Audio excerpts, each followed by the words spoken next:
किसका प्रश्न है? मनप्रीत कौर जी का प्रश्न है उधमपुर से। प्रणाम गुरुदेव। मुझे आजकल काम वासना से रिलेटेड ख्याल बहुत आते हैं। नींद भी कम आती है और गर्दन से लेकर हेड के टॉप तक सेंसेशंस भी होते रहते हैं। कृपया मार्गदर्शन करें। गर्दन से लेके हेड के शीर्ष तक, मतलब अपर चक्रास एक्टिव हैं। अपर चक्रास एक्टिव हो रहे हैं साधना के कारण, अच्छी बात है। लेकिन काम वासना के ख्याल आते हैं। विशुद्धि चक्र, आज्ञा चक्र और सहस्त्रार एक्टिव हैं, उस पर ऊर्जा बार बार जा रही है। जब भी ऐसा होता है उस समय लोअर चक्रास में जो भी चीज़ें सप्रेस्ड हैं वह उभर उभर के आती हैं।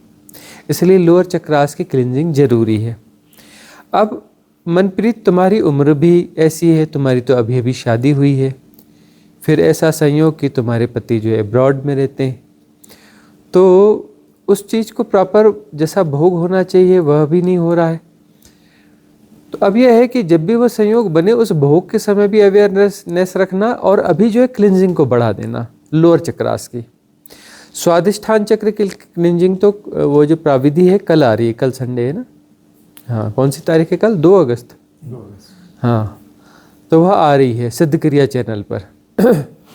मणिपुर चक्र की आ रही, सॉरी, है ना। स्वादिष्ठान चक्र की तो आ चुकी है, मणिपुर चक्र की आ रही है। तो मणिपुर, स्वादिष्ठान, इन 2 चक्रों की शुद्धि का विशेष ख्याल रखें। तो वो जो है, वो जो प्रकृति का चक्र है, मूलाधार है ना, वहाँ से तो ऊर्जा फिर अपने आप उसको मार्ग मिल जाएगा ना। वो उठती तो है लेकिन उसको रास्ता मिलता नहीं, मार्ग मिलता नहीं स्वादिष्ठान का। स्वादिष्ठान में ब्लॉकेज है, फिर जो है मणिपुर में ब्लॉकेज हैं, फिर अनाहत में भावों के तल पे बहुत सारे ब्लॉकेज हैं, और अपर चक्रास में यदि पुराने जन्मों की साधना है तो पुराने चक्रों के साधना के कारण अपर चक्रास में तो मूवमेंट आ जाता है, वहाँ पर सेंसेशंस आ जाते हैं, है ना। तो लोअर चक्रास जो हैं, लोअर चक्रास की क्लिंजिंग जरूरी है। देखो, जब शरीर नया मिलेगा तो लोअर चक्रास की क्लिंजिंग वापस करनी पड़ती है। पिछले जन्मों में जो किया हो उसका मूल्य नहीं रह जाता ना।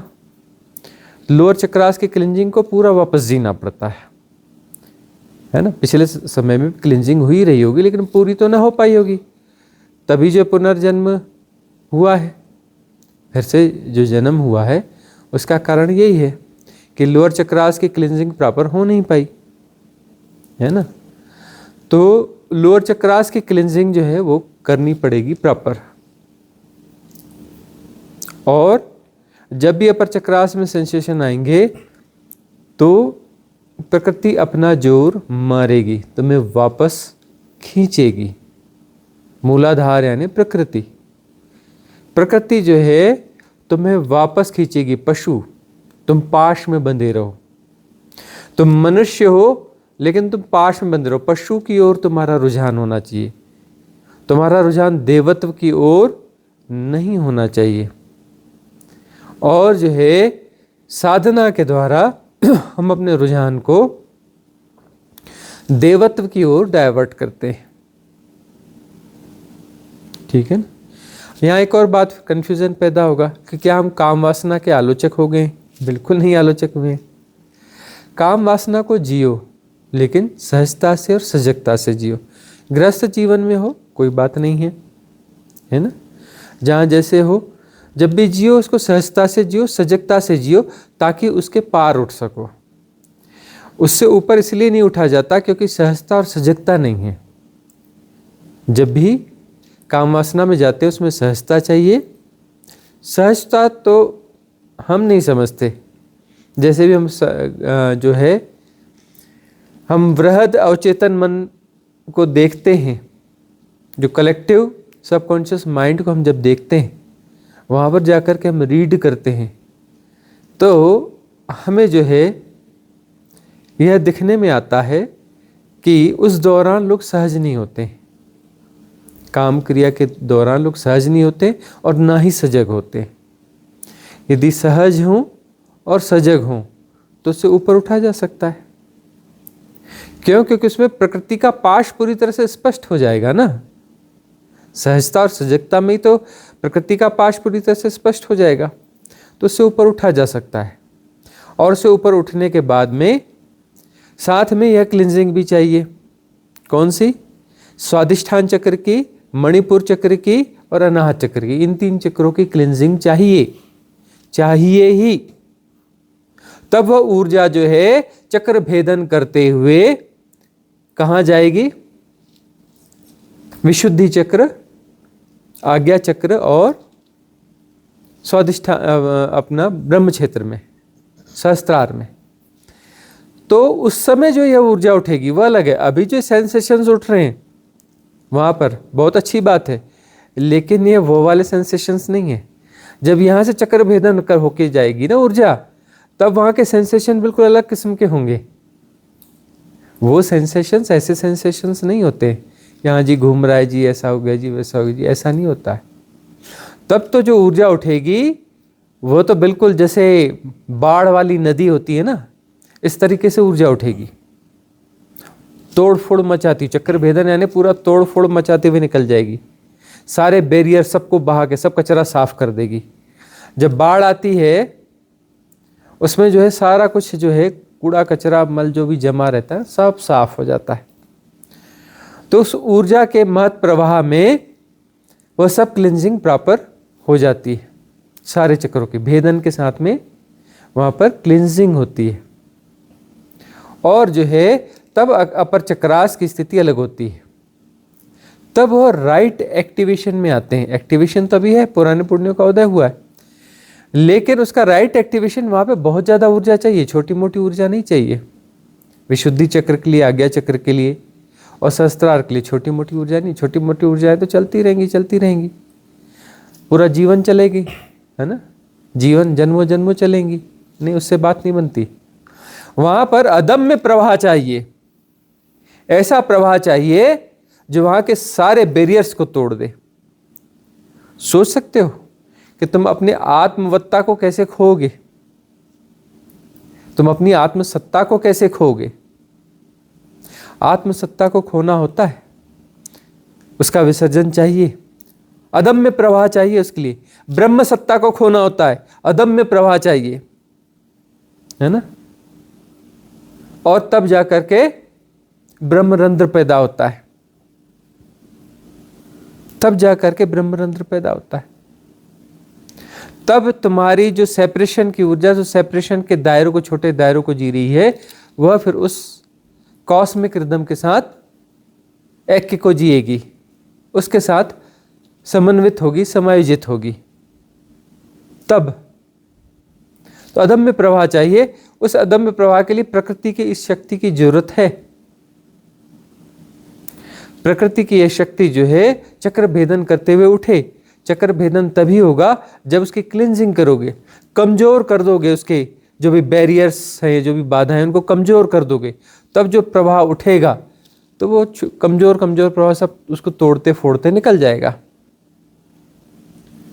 अभी बैरियर्स इतने स्ट्रांग हैं कि उसे आगे बढ़ने नहीं देते, इसलिए क्लिनजिंग की जरूरत है। क्लिनजिंग में हम उसके जो भी बैरियर्स हैं, स्वादिष्ठान के, मणिपुर के, अनाहत के, उसको हम कमजोर कर देते हैं। बहुत सारी क्लिनजिंग हो जाती है, टूट जाते हैं, कुछ कमजोर हो जाते हैं। तब वो जो अदम्य प्रवाह आता है सबको तोड़ फोड़ के बहा के ले जाता है। तब ये सारे चक्र जो है क्लीन हो जाते हैं। उसके बाद में गृहस्थ जीवन चलेगा कि नहीं, बहुत सारे लोगों का कहना ये होता है। सब चलता है, लीलावत चलता है। फिर जो है लीला की तरह चलता है, खेल की तरह चलता है। वह तुम्हारी कमजोरी नहीं है। वहाँ तुम पाश से नहीं बंधे हो, पशु नहीं हो। वहाँ तुम जो है पशु नहीं हो। वहाँ जो है तुम स्वामी हो, तुम जो है मालिक हो।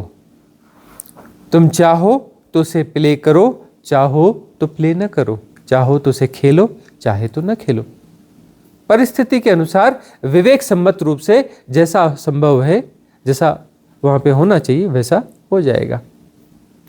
अगला प्रश्न कम्युनिटी से किसका है? मुक्ता जी और सुजाता रसल जी दोनों का एक ही प्रश्न है। हाँ। प्रणाम स्वामी जी। जीभ लगातार ऊपर ऊपर तालु से चिपकी रहती हुई है। रहती है और सिद्ध क्रिया करते समय मुझे गहरा महसूस होता है, लेकिन इन सब का प्रभाव मैं दिन के अन्य घंटों में महसूस क्यों नहीं कर पाती? सिद्ध क्रिया में यदि ठीक से जा रहे हो तो जीभ जो है तालु से चिपक ही जाएगी। ये पहला साइन है। सिद्ध क्रिया यदि ठीक से कर पा रहे हो, ठीक से जा रहे हो सिद्ध क्रिया में, तो जीभ अपने आप तालु से चिपक जाएगी। ठीक है ना, ऐसे ऊपर जाके वो चिपक ही जाएगी। अब जो है वहां से आने के बाद में वह जो स्थिति है, वह जो स्टेज है, वह जो गहरा अनुभव है, गहराई घटती है वहां पर, वह दिन भर क्यों नहीं रह पाती? यही प्रश्न है ना, पूरे जीवन में क्यों नहीं फैल रही है? दिनचर्या में वह चीज क्यों नहीं फैल रही है? वह इसलिए नहीं फैल रही है क्योंकि कुछ टॉप प्रायोरिटीज दूसरी भी हैं। वह टॉप प्रायोरिटीज हैं, इससे बड़ी प्रायोरिटीज हैं। साधना से, इस गहरे अनुभव से बड़ी प्रायोरिटीज कुछ और हैं। पोस्टपोनमेंट का मैकेनिज्म बहुत स्ट्रांगली काम कर रहा है। बस गुरुजी वो तो बस होना ही है, अब तो बस परम स्थिति पाना ही, बस थोड़ा सा ये भर हो जाए, थोड़ी सी जिम्मेदारी भर पूरी हो जाए, थोड़ा सा यह पूरा हो जाए।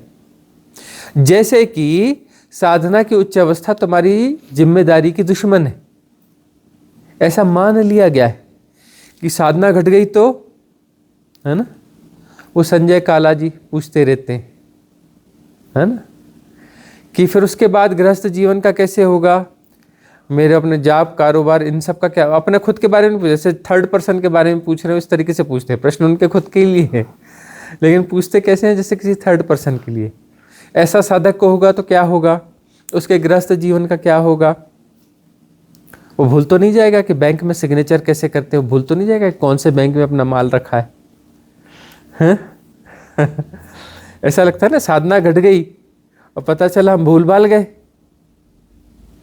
कुछ नहीं भूलते। यह साधना की गहराई को उपलब्ध हो जाना व्यवहारिक जगत का दुश्मन नहीं है।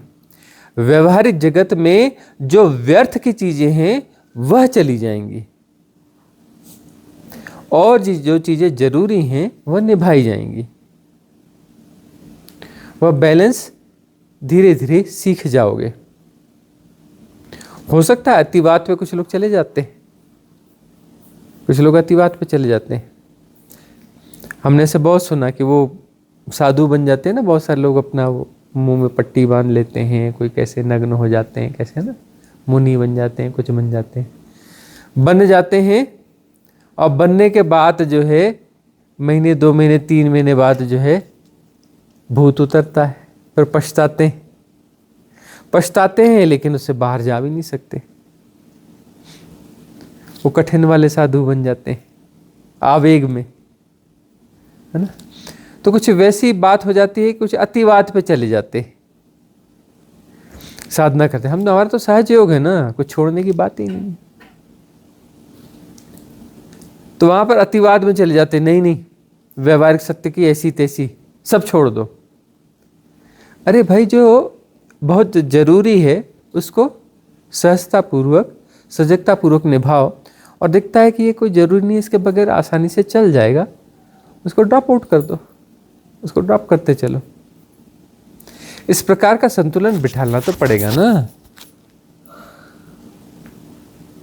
तो संतुलन तो हमें बिठाना पड़ता है ना। विवेक, साधना में विवेक आवश्यक है, इस बात को याद रखना। विवेक के बगैर साधना नहीं होती, विवेक जरूरी। अब जिसके पास में बहुत सारी फ्रीडम्स हो गई हों तो अपने ढंग से जी ले। फाइनेंशियल फ्रीडम हो गई, पहली चीज आज के युग के हिसाब से, क्योंकि सबसे बड़ा इन्फ्लुएंस क्या है इस युग का? फाइनेंस। तो फाइनेंशियल फ्रीडम चाहिए, फिजिकल फिटनेस चाहिए, है ना। यह 2 चीजें हैं तो हिम्मत करो फिर आगे की, कि आगे कैसे जीना है। तो ये 2 फिटनेस जो अपनी बनानी पड़ती है, फिजिकल फिटनेस, फाइनेंशियल फिटनेस। ये 2 फिटनेस यदि हैं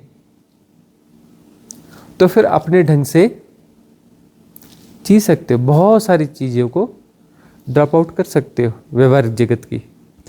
तब भी देख लेना कि जो है कुछ चीज़ों को निभाना पड़ता है, याद रखना। तुम इस जगह से दूसरी जगह भी जाओगे, कहीं भी जाके शिफ्ट हो जाओगे, तो वहाँ पर जो है समाज के बीच में ही रहना पड़ेगा, समाज को निभाना पड़ेगा। कम ज़्यादा यह बात अलग है, ज़्यादा ना निभाओगे, कम निभाओगे, निभाना पड़ता है, ठीक है ना। तो निभाना पड़ता है, तो उसको जो है बर्डन मत मानो। यदि व्यवहारिक जगत की सभी चीज़ों को बर्डन मान लिया ना, तो मान्यता हो गई ना। मान्यता तो तुम्हें बाधा ही देगी ना, कोई भी मान्यता हो। अरे धर्म की मान्यता हो, साधना की मान्यता हो, कोई भी मान्यता, मान्यता तो उसमें बाधा ही देगी ना। मान्यता के पार उठना है, तब जो है विवेक काम करता है। मान्यता के साथ विवेक का जोड़ नहीं है। जहां मान्यता होगी ना, वहां विवेक काम नहीं करता। जब मान्यताएं विसर्जित होती हैं, वहां पर विवेक काम करता है। अगला प्रश्न किसका है? गुड़िया फ्रॉम ग्वालियर। प्रणाम गुरुदेव, चरण स्पर्श। गुरुजी, मुझे सभी एनलाइटेंड बीइंग एक ही लगते हैं। सब में जैसे एक ही है। जो ओशो है वही आप हैं, और जो बुद्ध है वही आप हैं। एक ओम नमः शिवाय की चैंटिंग का वीडियो देखा जिसमें आपके फोटोज डाले हैं, तो मुझे लगा आप ही शिव हैं, मतलब सब एक ही हैं। अब प्रश्न यह है कि मैंने कोई परम अवस्था अभी जाना नहीं, तो क्या यह सब जो एक ही लगते हैं ये भी मानना ही कहलाएगा? जबकि मुझे सब एक ही है का भाव लगता है, तो मेरा हृदय खूब आंदोलित रहता है। क्या ये भी मन है? देखो, यह तुम्हें घटा कि जो बुद्ध पुरुष हैं वह एक ही हैं, यह तुम्हारे भीतर घटा। यह तुमने माना नहीं, यह घटा, यह जानना हुआ, और उससे एक आनंद का स्फुरण, आनंद का आंदोलन भीतर घटित होता है। जब भी यह होता है, यह मन का खेल नहीं है। मन बाद में आया और मन ही बोलता है कि यह मन का खेल है। और कौन बोल रहा है मन का खेल है? मन ही बोल रहा है। कब बोल रहा है? उस आनंद की के स्फुरण के बाद, उस घटना घटने के बाद। मन के मैकेनिज्म को समझो कि कोई भी चीज घट जाती है ऐसी, है ना।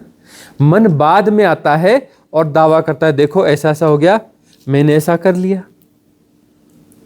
बहुत गहराई से जाओगे ना, तो जीवन में जो जो कुछ घट रहा है ना, उसमें मन का कोई रोल ही नहीं होता, कोई रोल नहीं होता। बड़ी सजगता चाहिए इसको देखने के लिए। चीजें घट रही हैं, देखो कर्म के हिसाब से घट रही हैं, तो मन का क्या लेना देना है भाई? कर्म प्रारब्ध के हिसाब से चीजें घट रही हैं, है ना। और इसलिए भाग्य काम कर रहा है। इसलिए वो जो है भाग्य के अभिलेख, प्रेडिक्शंस जो भी हैं, भृगु संहिता के हिसाब से, समुद्र शास्त्र के हिसाब से, नाड़ी शास्त्र के हिसाब से, ये सब चीजें काम कर रही हैं। तो जब तयशुदा है तो उसमें मन का क्या मतलब है? मन बोले नहीं मैंने ऐसा किया, मैंने ऐसा करना चाहिए। सीधी सी बात है कि यहां सृष्टि हो रही है, और बाद में होने के बाद में कोई उसको कैलकुलेट कर रहा है, और वो बोल रहा है कि मैंने किया। कोई एक भ्रांत सत्ता है जिसके पास एनर्जी का जो है, एनर्जी सकिंग का कोई मैकेनिज्म है, एक मैकेनिज्म है जो एनर्जी सकिंग कर लेता है, आज कॉस्मिक एनर्जी में से कुछ एनर्जी चुरा लेता है, और उससे जो है वह किसी दायरे की समीक्षा निरंतर करता है। मन समीक्षा के अलावा कुछ नहीं है, उसका एक दायरा है। उस दायरे के भीतर की वह समीक्षा करता है, उसका दायरा बंधा हुआ है। वह दायरा छोटा बड़ा उसका होता रहता है, और उसकी समीक्षा जो है वो कंटिन्यूअस करता रहता है। और सारी समीक्षा जो, देखो समीक्षा जो है घटना घटते समय समीक्षा नहीं होती, घटना घटने के बाद समीक्षा होती है। ये पता है? क्लियर है? क्लियर है? समीक्षा का अर्थ है कि घटना घट चुकी है, तभी तो समीक्षा होगी ना। मन के सारे प्रपंच देखो समीक्षा है मन की, और कुछ नहीं है। मैंने ऐसा किया, ये तो समीक्षा हुई ना। और वहां पर समीक्षा में कुछ इम्प्लांट किया गया, झूठ इम्प्लांट किया गया कि मैंने किया। अब मैं कौन हूं ढूंढो, मैंने ऐसा किया, मैंने वैसा किया, वह किया, चलो भाई मैं इतना कर रहा है तो चल भाई मैं मिलते हैं तेरे से, कहाँ है तू, जाओ भीतर उतरो, देखो कि मैं कौन है क्या है। ढूंढते जाओ ढूंढते जाओ ढूंढते जाओ ढूंढते जाओ, मैं मिलेगा ही नहीं, मैं कहीं पाया ही नहीं जाएगा। तो वहां पर अपना बुद्धि और उसका प्रयोग मत करो, सिर्फ तटस्थ रह करके भीतर मैं को तलाशो, तटस्थ रहकर, किसी परिभाषा में गुणा भाग में नहीं, सिर्फ तटस्थ रहकर मैं को तलाशो, मिलेगा ही नहीं मैं। और वो मैकेनिज्म लगातार काम कर रहा है। मतलब जब तलाश करते हो तो सजग हो, और जब तलाश नहीं करते हो, जब इन्फ्लुएंस में रहते हो, जब बेहोशी में रहते हो, तो वो सत्ता काम कर रही है। मतलब बेहोशी में वो सत्ता काम करती है, और बेहोशी में जो है वह एनर्जी का मिसयूज होता है। समीक्षा का एक मैकेनिज्म है, और वह समीक्षा जो है रिलेवेंट इररिलेवेंट सबका जोड़ है, कुछ रिलेवेंट है कुछ इररिलेवेंट है ना। कुछ जो है निरर्थक चीजें इम्प्लांट भी की जाती हैं, जिसको मान्यता कहते हैं, उसके आधार पर समीक्षा होती है। जो कि निरर्थक है, इररिलेवेंट है, असंबद्ध है, वह इम्प्लांट की जाती है, धारणा और मान्यता इम्प्लांट की जाती है, उसके आधार पर समीक्षा होती है। और कंटिन्यूअस प्रोसेस है ये। तो सबकॉन्शियस माइंड जो है वहां पर वो सारे मैकेनिज्म बने हुए हैं, और कॉन्शियस माइंड को हैक कर लिया जाता है। मतलब एनर्जी चुराने का काम, एनर्जी चोरी का काम मतलब कॉन्शियस माइंड की हैकिंग से होगा। कॉन्शियस माइंड यानी वह डोर है ना, जहां से एनर्जी फ्लो होता है, डिवाइन एनर्जी फ्लो होता है, कॉस्मिक रिदम जो है फ्लो होती है, वो उसको जो हैक किया जाता है, वहां से एनर्जी की चोरी होती है, और चोरी होकर के हियर एंड नाउ को समीक्षा में बदल देते हैं। मन यानी हियर एंड नाउ की सहज प्रक्रिया को समीक्षा में बदलना, वह मन है, वह मन है। यदि मन ना हो तो हियर एंड नाउ हो, और मन है का मतलब वह ऊर्जा की चोरी करके जो जैसा है उसको उस समय न जानकर थोड़ा देर से जानना, यथाभूत नहीं जानना, उसमें मिक्सिंग करना। मिक्सिंग करने में घटना बीत गई और मिक्सिंग के हिसाब से अवधारणात्मक रूप से वह चीज जानी गई, धारणा और मान्यता के आधार पर रिलेटिवली वह चीज जानी गई। उसमें उस प्रक्रिया में टाइम गैप पैदा किया गया, यथाभूत न जानने से टाइम गैप पैदा किया गया, उससे टाइम का इल्यूजन जिया जाता है। टाइम का इल्यूजन जिया गया मतलब वहां पे मन आ गया, है ना, क्योंकि समय और मन एक ही चीज है, दो नहीं है, दो नहीं है समय और मन, है ना। तो ऐसा मैकेनिज्म है जो हियर एंड नाउ को थोड़ा पोस्टपोन कर देता है और समीक्षा के साथ जानता है, क्योंकि वहां पर समीक्षा करोगे तो हियर एंड नाउ हो नहीं सकता ना। समीक्षा में जो है धारणा और मान्यताओं का प्रयोग करना है। अब वह इतना सूक्ष्म समय होता है, वो मैकेनिज्म इतना स्मार्टली काम करता है, 1 सेकंड के 1000वें इससे लाखवें हिस्से में 10,000वें हिस्से में उस स्पीड से काम कर रहा होता है। तो हमें लगता है नहीं ये हियर एंड नाउ है। अरे हियर एंड नाउ नहीं है भाई, इस बीच में तुम्हारा मैकेनिज्म काम कर रहा है, मिश्रण किया जा रहा है, समीक्षा हो रही है। तो बाद में मन ही कहता है कि सब मन का खेल तो नहीं है। साधना में यह बार बार होता है, साधना में मन बार बार छलावा देता है साधकों को। जब भी कुछ अच्छी घटना घटेगी, जब भी तुमने हियर एंड नाउ को जिया, आध्यात्मिक अनुभव को जियोगे, तो मन कहेगा ये मन का खेल तो नहीं है। कौन बोल रहा है मन का खेल तो नहीं है? मन बोल रहा है कि मन का खेल तो नहीं है। जैसे मन कोई अलग चीज है, और जो बोल रहा है वो आत्मा है, कोई महान चीज है या परम स्थिति है, वो शिव तत्व है जो बोल रहा है, जो समझा रहा है कि ये मन का खेल तो नहीं है। वह जो बोल रहा है ना मन का खेल नहीं, वही मन है। और कौन से मन का खेल हो रहा है तो ढूंढना भाई कौन सा मन है, ढूंढ ही ना पाओगे। अरे वही तो मन है जो बोल रहा है, जो कमेंट्री कर रहा है, वही तो मन है। इसको बोलते हैं थिन मैट्रिक्स। ये क्या है? Thin matrix. समझना पड़ेगा। थिन मैट्रिक्स क्लियर होंगे तो बात बनेगी। नहीं तो ये संजाल ऐसा है कि थोड़ा सा ऊपर दंड से नीचे, अप एंड डाउन्स, डाउन्स इतने रहते हैं कि जीवन जो है निकल जाता है, और वो अप जो है इतनी अदम्यता के साथ वो अप नहीं हो पाता कि वह इससे आगे निकल जाए, सब तोड़ फोड़ के आगे निकल जाए, इन दायरों को से बाहर निकल जाए। सारे अप एंड डाउन जो है किसी दायरे में ही हैं। अप में भी मन सहयोग करता है, लेकिन वहीं तक जहाँ तक मन का दायरा है, और उसके बाद डाउन, फिर अप और फिर डाउन, है ना। मन वहाँ सहयोग नहीं करता जहाँ अप को तोड़ करके आगे निकलना है। तो फिर उसका सूत्र है तटस्थ। लेकिन साधना की गहराइयों से भी आने के बाद मन जो है अपने प्रपंच तो करेगा, अपनी समीक्षा तो देगा ही देगा, संशय तो उठाएगा ही उठाएगा, संदेह तो उठाएगा ही उठाएगा। इसलिए सदगुरु के प्रति बहुत ज़्यादा संदेह उठते हैं, गुरुओं के प्रति बहुत कम संदेह उठते हैं, और इन्फ्लुएंसर के प्रति तो शायद नहीं उठते। सदगुरुओं के प्रति बहुत संदेह उठेगा, संदेह ही संदेह उठेंगे, भारी संदेह उठेंगे, क्योंकि वो सरल है ना, सहज है ना, मानवीय है ना। वह सबके ऊपर है लेकिन मानवीय है। सदगुरु नौटंकी इस प्रकार की नहीं करेंगे, है ना, विशिष्टता की यह वह सरलता में रहेंगे। वह सरलता और सहजता में दिक्कत पैदा होगी,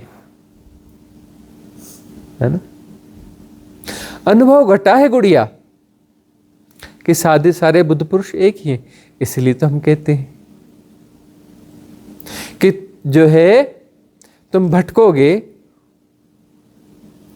यदि तुमने जन्म गंवा दिया, फिर आओगे अगले जन्म में हमारे पास, फिर भटकोगे, अगले जन्म में फिर हमारे पास आओगे। फिर प्रश्न उठता है, आपका अंतिम जन्म है, आप कैसे आओगे? अरे भाई, जब भी खिलावट होगी तो हम ही होंगे ना, सारी खिलावट में हम ही होंगे, और हमेशा से हम ही हैं। जब भी कहीं कुछ खिला, हम ही खिले, कोई दूसरा है कहाँ? दूसरा कोई हो कैसे सकता है? द्वैत है कहाँ?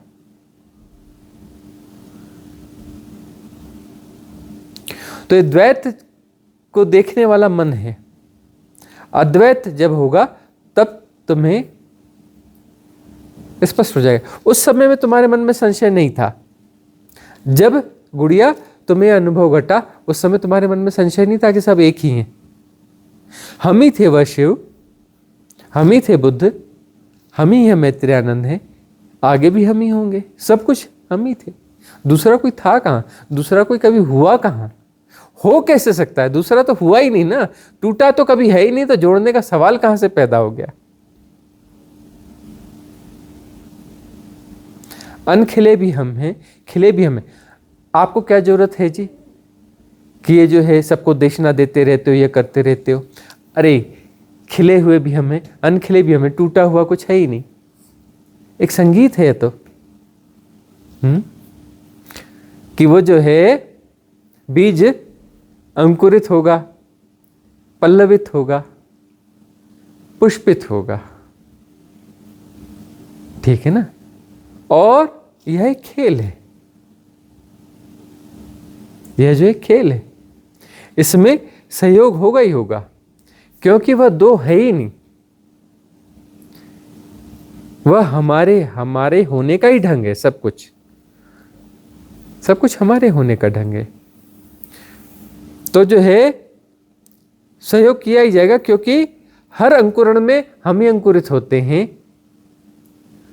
हर पल्लवन में हम ही पल्लवित होते हैं, हर पुष्पन में हम ही पुष्पित होते हैं। दूसरा तो कोई है ही नहीं।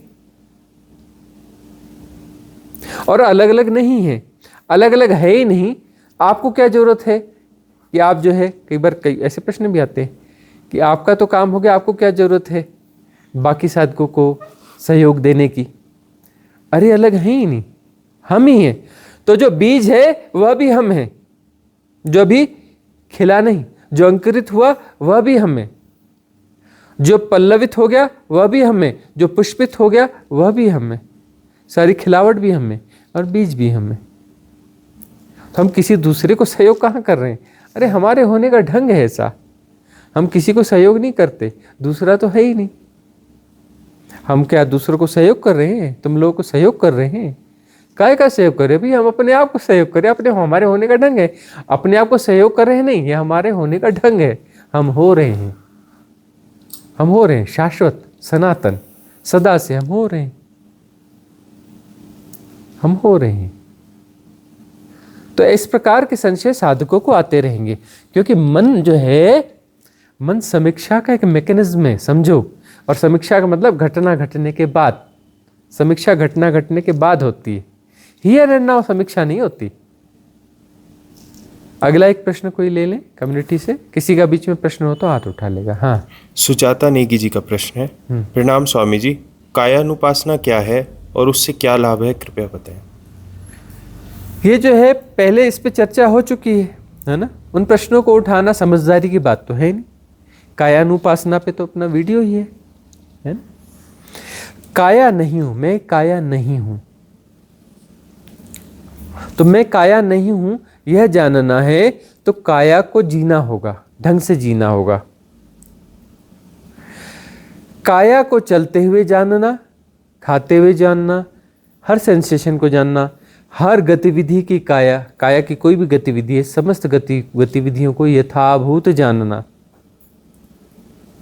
यथाभूत जानना।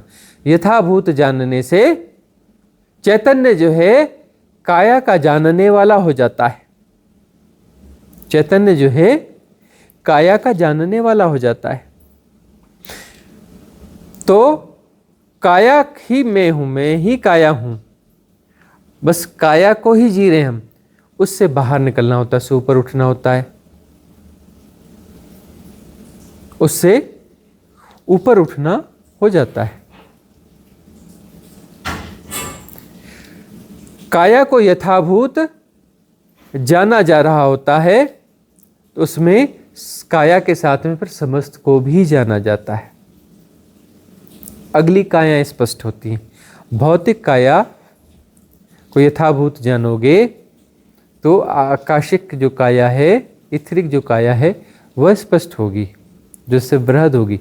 उस काया को जानोगे तो सूक्ष्म काया, फिर मनस काया, फिर आगे जो है मेटाफिजिकल वर्ल्ड में प्रवेश हो जाएगा। स्पिरिचुअल बॉडी, कॉस्मिक बॉडी और इनफाइनाइट शिव तत्व, उसे जाना जाएगा। बॉडीलेस बॉडी जानी जाएगी, शिव काया को जाना जाएगा। तो कायानुपासना सिर्फ शरीर, इस शरीर की बात नहीं है, लेकिन कायानुपासना में पहली बात है भौतिक शरीर, कि मैं शरीर नहीं हूं। अगला प्रश्न किसका है? चेतन दवे जी का प्रश्न है। प्रभु, आपको एनलाइटनमेंट हुआ तब स्पीकर, मोबाइल वगैरह तो नहीं था, नहीं तो आपने विधि का चुनाव कैसे किया? हम लोग इलेक्ट्रॉनिक गैजेट्स पर अवलंबित हैं, जो गुलाम, जिनके हम गुलाम प्रतीत होते हैं। नहीं, ऐसा कुछ नहीं है। पूर्व जन्मों की जो साधनाएं थी उससे चीजें सब स्पष्ट थी। हम तो बहुत छोटे थे और जंगलों में ही रहते थे। जंगलों में ही, गांव ही हमारा ऐसा था कि थोड़े बहुत घर थे और गांव के भीतर भी जंगल था। गांव के बाहर जंगल नहीं, गांव के भीतर भी जंगल था। हमारे घर के आसपास भी पेड़ थे, मोटे मोटे ऊंचे ऊंचे पेड़ थे, विशाल पुराने पुराने पेड़ थे। और जो है जंगल जाने का मतलब गहरे जंगल में जाना है, मतलब 100 200 300 मीटर आगे पीछे कहीं भी निकल जाओ तो घना जंगल हो गया है ना। जंगलों में ही रहना हुआ है। तो प्रकृति के सानिध्य में रहे, प्रकृति के प्रेम में रहे, प्रकृति के प्रेम में हम सदा से रहें। प्रकृति, हमें प्रकृति कभी लगी ही नहीं, हमें माँ ही लगी। वह सदा हम बच्चे की तरह रहे और वह माँ की तरह ही रही। प्रकृति को हमने माँ की तरह ही जाना है। तो प्रकृति के सौम्य सानिध्य में रहने पर बहुत गहरी बात बनती है। पुरानी साधनाएं तो थी, इसलिए हम कहते हैं प्रकृति परमात्मा का सौम्यतम द्वार है, और जो भी आता है हम उसे ले जाते हैं। चलो वॉक पे, ट्रैकिंग पे, इधर चलो, अच्छी अच्छी जगहों पर लोकेशन तय करते हैं, चलो बाहर बैठो, टेरेस पे बैठो, इधर बैठो, आकाश तत्व के साथ जुड़ो, पहाड़, हरियाली, है ना, चांद, तारे, स्टार गेजिंग, जुड़ो ताजी हवाओं के साथ, घुल मिल जाओ, एक हो जाओ प्रकृति के साथ। प्रकृति विराट है और तुम एक हो जाओ, डूब जाओ प्रकृति में, विराटता को अनुभव करो। और उसके बाद में बहुत सारी मिस्ट्रीज अनफोल्ड होती हैं, डीप मिस्ट्रीज अनफोल्ड होती हैं। फिर पुरानी साधनाओं का भी प्रभाव होता है। तो हमारी पुरानी साधनाएं तो ऐसी थी कि परिपूर्ण थी, एक लेश मात्र की कमी थी, वह लेश मात्र की कमी जो है वह डाली गई, जबरदस्ती डाली गई, है ना, वह चीज जबरदस्ती डाली गई ताकि हमारा फिर से जन्म हो सके, एक जन्म और हो सके। इजोटेरिक सपोर्ट सिस्टम ये सब काम करता है। तो हमें तो किसी विधियों की जरूरत थी ही नहीं, तो किसी गैजेट की जरूरत थी ही नहीं, कि हमारा तो तयशुदा था ना। हमें तो किसी भी परिस्थिति में रखा जाता तो हमारे साथ घटना ही था ना। प्रकृति के साथ न भी रखा जाता, शहर में भी रखा जाता तो भी घटना था, रेगिस्तान में रखते तो भी घटना था, जहां भी रखते घटना तो था ही। किसी चीज की आवश्यकता, आलंब की आवश्यकता थी ही नहीं।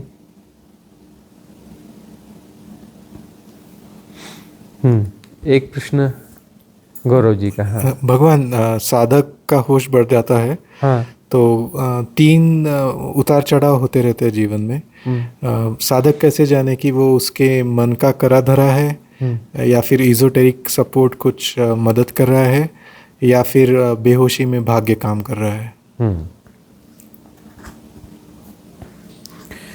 जीवन में जो कुछ घट रहा है, साधक है यदि, तो साधक कैसे जाने कि कौन से प्रभाव में क्यों घट रहा है। मन के प्रभाव में घट रहा है, कर्म के प्रभाव में घट रहा है,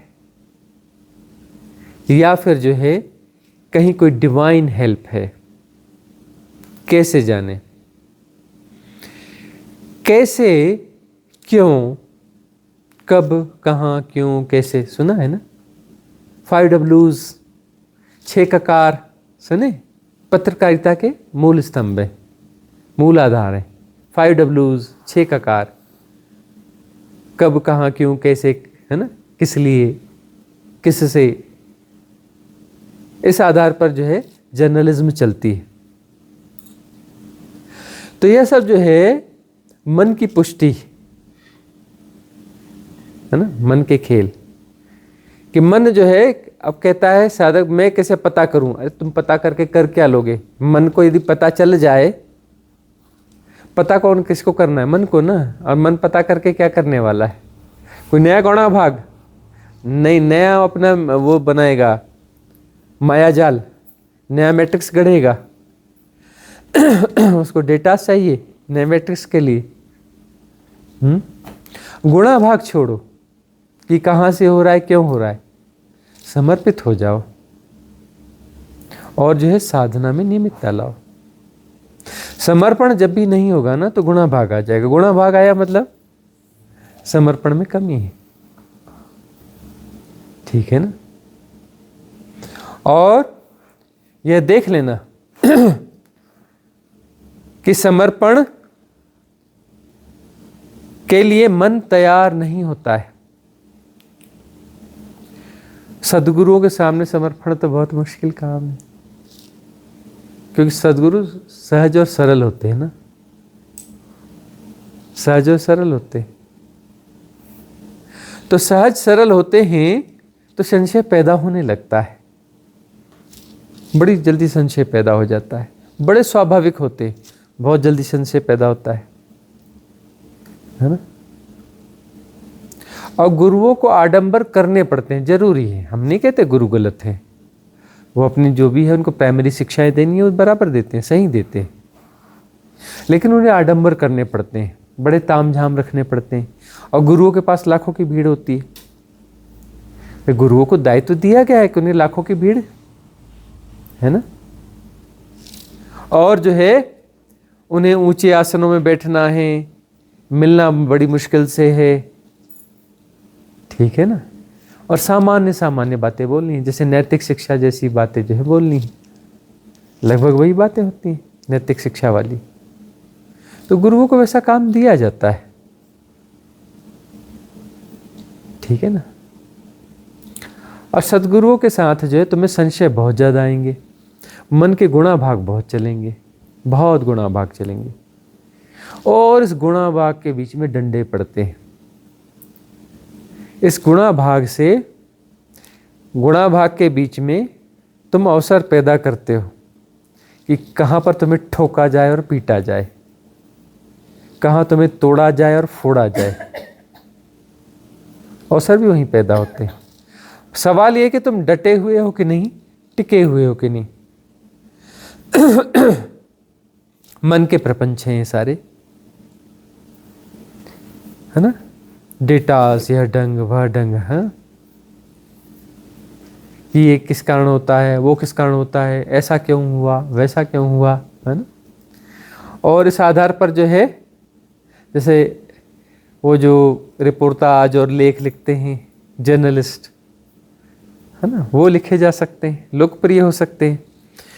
ऐसी चीज़ें जो है ना करके लिख दो, और एक करोड़ों व्यूज़ आ जाएंगे, करोड़ों व्यूज़ आ जाएंगे, क्योंकि इससे मन ही पुष्ट होगा ना, मन ही पुष्ट होगा।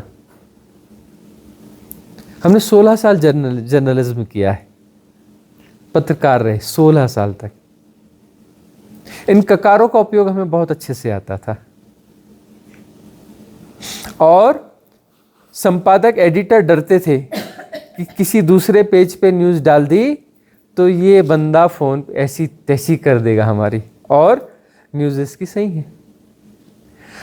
या तो फ्रंट न्यूज़ बनानी है, या तो फ्रंट पेज पे नीचे डालनी है, दूसरे पेज पे नहीं डालनी।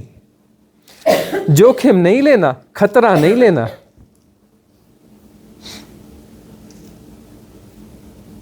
और कोई भी एडिटर जो है 1 या 2 बार हमारी जो लिखी हुई चीज़ों में एडिटिंग करता था, उसके बाद उसे समझ में आ जाता था कि आग में हाथ नहीं डालना। फिर वह एडिटिंग छोड़ देता था, कि वह बोलता था अरे ये आया, प्रिंट कर दो, बस कर दो, देखने की ज़रूरत नहीं है, प्रूफ रीडर पर देख लो कि उन्होंने जैसा लिखा वैसा है या नहीं है। तो बस ककारों का उपयोग आना चाहिए। मन के खेल चलते रहेंगे, मन के पास उसके टूल्स हो गए ना, तो देख लो। और जो है पूरी दुनिया उसका समर्थन करेगी, क्यों? क्योंकि मन के तल पे जी रही है। मन के तल के जैसे ही ऊपर उठना है ना, वहां समस्या पैदा होनी चालू हो जाती है। मन के तल के जैसे ऊपर उठना है, तरह तरह के संशय, संदेह, मन के तल पे वापस आ जाओ, वापस आ जाओ। अगला प्रश्न किसका है? स्वाति जी का प्रश्न है। प्रणाम सदगुरु जी, आजकल मुझे भय अधिक लगने लगा है, हर चीज से भय, सोच भी नेगेटिव हो रही है। कोई घटना सुन लेती हूँ तो एकदम डर जाती हूँ, कहीं मेरे साथ ऐसा ना हो जाए। कहाँ कहाँ मन भटकता है, मार्गदर्शन करें। भय आ रहा है मतलब राइट पाथ पे हो। भय बढ़ रहा है मतलब राइट पाथ पे हो, मन डर रहा है। साधना करने पर भय बढ़ेगा ही, यदि सम्यक साधना है तो, क्योंकि वहां पे तुम मिटोगे ना। साधना तुम्हें मिटाएगी, और सबसे बड़ा डर तो मिटने का है। तुम्हारे सारे स्ट्रगल्स देखते नहीं सर्वाइवल के, कि तुम और ज़्यादा जियो, और ज़्यादा जियो, और ज़्यादा जियो। और कैसे जियो? और ज़्यादा कंफर्ट जोन में, और ज़्यादा कंफर्ट जोन में। मेरा कंफर्ट जोन बना रहे, मेरा कंफर्ट जोन बना रहे, मेरा कंफर्ट जोन बना रहे। और क्या है? देखते हो ढंग?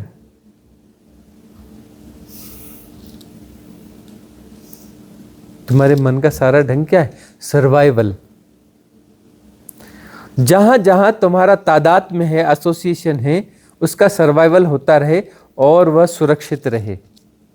जहां भी असुरक्षा आएगी भय पैदा होगा। अब हम तुम्हारे पूरे मैकेनिज्म को, ढंग ढांचे को तोड़ रहे हैं, भय तो पैदा होगा ना। मतलब टूट फूट चालू हो गई ना स्वाति, टूट फूट चालू हो गई है ना, भय हो रहा है ना, मतलब तुम मिटने वाली हो ना। हाँ? स्वाति गेली जाएगी, हाँ मिट जाएगी, मिट जाएगी। मिटने की घड़ी आ रही है और ये खुशखबरी है साधकों के लिए। साधक के जीवन का सबसे शुभ क्षण वह है जब वह मिट जाता है, भ्रांत सत्ता के रूप में, अहंकार के रूप में। मरो हे जोगी मरो, मरो मरण है मीठा, तिस मरणी मरो जिस मरणी गोरख मरी दीठा। जिस मरने से जग डरे मेरो मन आनंद, कब मरी हों कब भेटी हों पूर्ण परमानंद। क्षुद्र के रूप में जब तक विसर्जित न होगे पूर्ण हो न पाओगे। क्षुद्रता का मरना, विसर्जन अनिवार्य है साधना में। भय होता रहे, भय के बावजूद साधना जारी रखो। तटस्थ। भाई विकार आएंगे, आवेग आएंगे, सब आएंगे ना, उसके बावजूद डटे रहो, टिके रहो। तटस्थ। साधना छोड़ना नहीं, बढ़ा सकते हो तो बढ़ा लो। आप तो वचनों को छोड़ना नहीं, ज़्यादा सुनना हो सके ज़्यादा सुन लेना। एक नया एक पुराना खोज के ले आओ, डबल सुनो। एक आध प्रश्न और ले लेते हैं। स्वामी जी, मैं रोशनी देवी गुड़गांव से। आपसे मेरा प्रश्न यह है कि मेरे गर्दन में बहुत वाइब्रेशन हो रही है। क्या यह साधना की वजह से है या कोई बीमारी है? आप समाधान कीजिए। धन्यवाद प्रभु। देखो रोशनी, इस उम्र में, जो उम्र है 70 प्लस की एज है, इस उम्र में शरीर की व्याधियां ज़्यादा हो जाती हैं और शरीर की व्याधियों के साथ में कुछ साधनात्मक अनुभव भी हो जाते हैं। तो खिचड़ी सी पक जाती है, एक खिचड़ी सी पक जाती है। तो तुम गुणा भाग न लगाओ, साधना चलने दो। वाइब्रेशंस हो रही हैं, होने दो और साधना को नियमित करो। सिद्ध क्रियाएं बदलते रहो। यदि कुछ होता है तो बदल लो और मंगल होता चला जाएगा। गुणा भाग न लगाओ।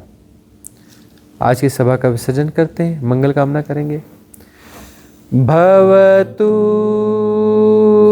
सब मंगलम, भवतु सब मंगलम, भवतु सब मंगलम। सबका मंगल हो, सबका कल्याण हो, सबका मंगल हो, सबका कल्याण हो, सबका मंगल हो, सबका कल्याण हो।